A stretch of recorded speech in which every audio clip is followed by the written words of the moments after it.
Welcome aboard the One Hit Omnibus, where we drive on through the albums of one-hit wonders of yesteryear to see if they should have made more than just their one hit. My name is Damien. Thanks for taking this ride. Today's trek through the past is brought to us by punk band Chumbawumba. Yes, you heard me right. The band that sings Tubthumping were considered an anarcho punk band. Not only that, this band was around for 30 years before retiring. They were founded in Burnley, United Kingdom in 1982 and were made up of 5 members, but sometimes upwards of 8 at one time. They reached the height of their career with the song Tubthumping in 1997, peaking at number 6 on the Billboard Top 200.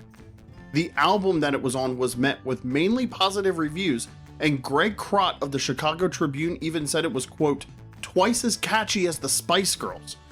However, we aren't looking at this in 1997. We're looking at it in 2024. And boy oh boy, this was a ride. I have never heard an album more diverse than this album.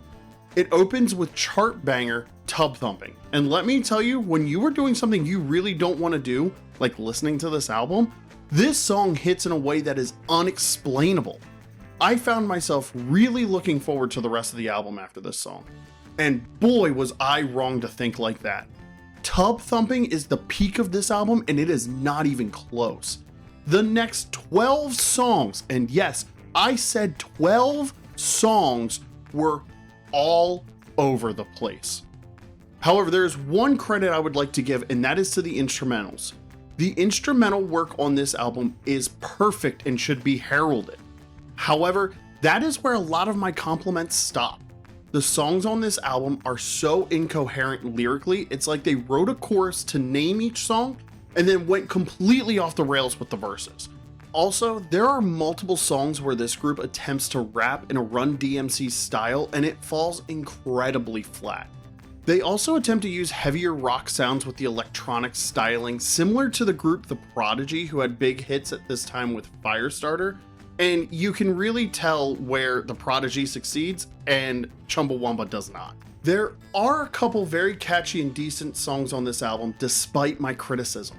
2 songs really stood out as fun to me, them being One by One and Mary Mary. One by One was an anti-war message that ends, however, with an incredibly annoying outro. And Mary Mary was a blend of modern metal band In This Moment and a brassy sounding Mortal Kombat 2 soundtrack combination. It was one of the weirdest things I've ever heard, but it kind of worked. Overall, to make it through this album, I had to take 3 breaks, and the songs outside of Tubthumping aren't nearly as good as that.